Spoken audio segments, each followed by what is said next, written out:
My poem, American Pride,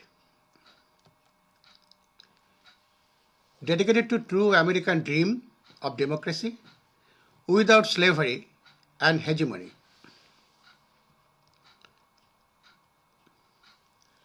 American Pride, I felt it, visiting the Washington DC Mall, enjoying free access to museums, watching cherry blossoms, touring inside Capitol, witnessing Congress in session. As Liberty Bell, Valley Forge reminded of sacrifices and dedication, watching George Washington fights for American freedom, hungry, sleepless across Potomac in deep winter season, accompanied by African, Indian, and French fighting colonialism.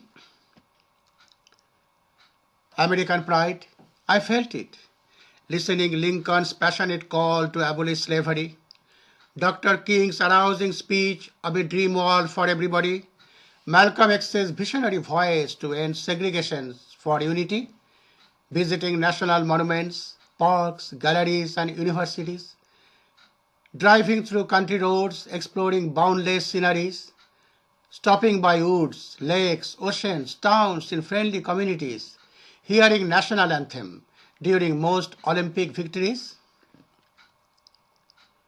But the pride dampened, meeting homeless, hungry, helpless in cities and countryside, watching how openly some authority neglect human rights, executives earn millions when working poor barely survive, military spend billions to guard strategic posts worldwide, while bridges, roads, parks collect fees and tolls unkind. The private medicinal care serves oil nobles and elites, guarding status quo that ignores millions suffer in quiet. Minorities, elderly feel humiliated by voter registration plight, while paperless machines can be made difficult to vote right. The pride further dampened, discovering prison industry needs criminal feeds for profits. Gun violence and homicide make fellow Americans statistics. National Rifles Association breeds militias without registry. Ghettos overshadow corporate towers, exposing hypocrisy. Discriminations embedded in housing and renting industry. Lowest minimum wage in the developed world democracies.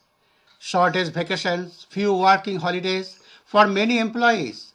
President gets elected, stopping vote counts by Chief Justice.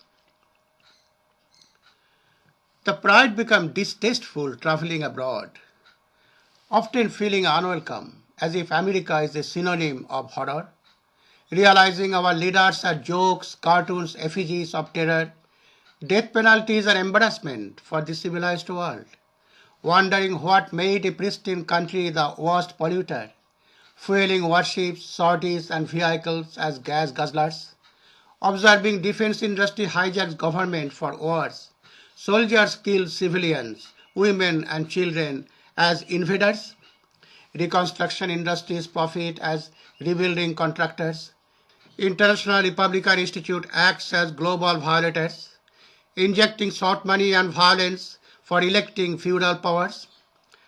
But I still keep the dream alive, hoping and praying we recover soon our lost pride, being bold, honest, and thoughtful to universal rights, leading united world for human global strife.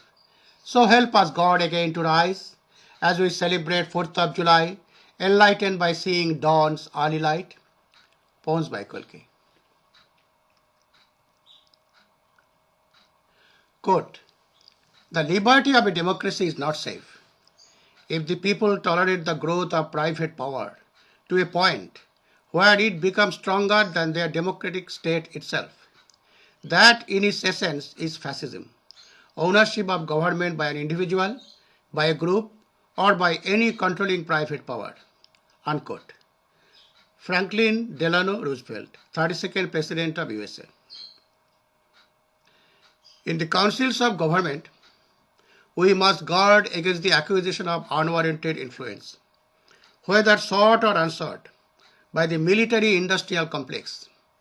The potential for the disastrous rise of misplaced power exists, and will persist. Dwight D. Eisenhower. Farewell Address to the Nation, January 17, 1961.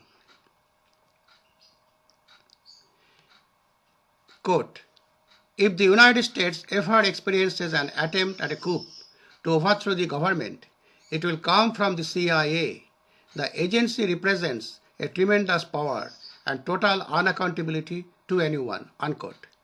John F. Kennedy, 35th President of USA, assassinated on November 23, 1963.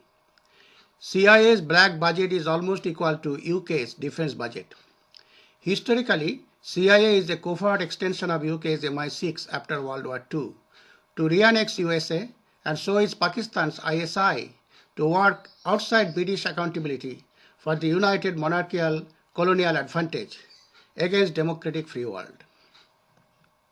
Fellow Americans must rise as the NATO, European Union, monarchist loyal politicians and media alliances systematically destroying the land of the free and home of the brave, letting war criminals run the country from behind, building the largest prison industry, 2.5 million plus, converting caring military to brutal private mercenary killing machine, destroying true free market economy to feudal monopoly, promoting a culture of war and pornography, and demeaning the American values of open justice and equal rights, which eventually endanger basic human rights and democracy.